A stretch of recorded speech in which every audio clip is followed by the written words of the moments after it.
integrally link it together. Please, sorry, continue. Yep. Now, there's also an option to stake. Now, staking is not something you just randomly do for 30 days. It's basically going to be event-based staking. So every 98 days and every 369 days, there's a staking event, a staking payout event, which a percentage of the hyper, 20% of the hyper that is bought with TitanX on market, goes into staking. So you get bought on market hyper and not inflation hyper.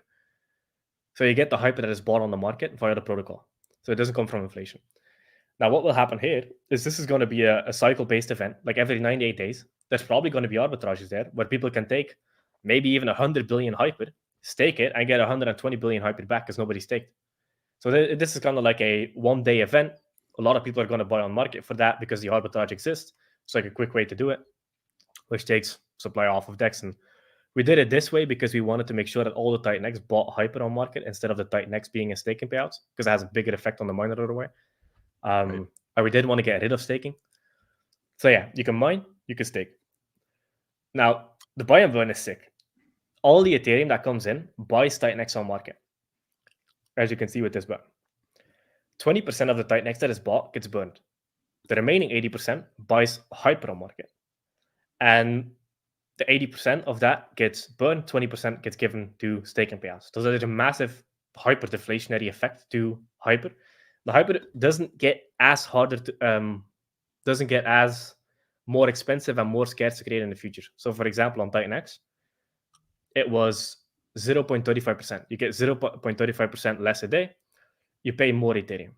Hyper is different because you want it to be a compounding system that lasts for a long period of time. And people can use it as a tool to increase their TitanX position or to increase their Ethereum position, depending on what they see perform better in the future.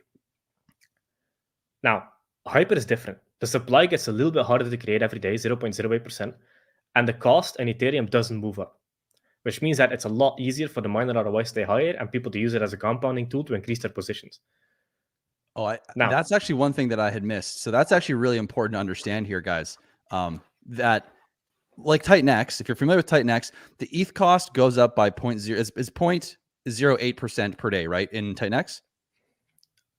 Yes. Yep. Right. So if that's not happening, you don't have an extra difficulty measure coming in. So what's actually interesting to think about there, which we might get into later, is that it might actually become easier in ETH terms, not total cost basis in terms of the tokens going down, but it actually might become easier eventually than where it is now. Maybe, I mean, we're on the precipice of a bull run here, so probably not for a little while, but you never know, right? Maybe, but what's possible is the ETH costs actually come down if the price of Ethereum comes down. And that's interesting to think about because with TitanX, that's not possible. Really. I mean, it is, relatively, but it's more difficult because the cost is constantly going up.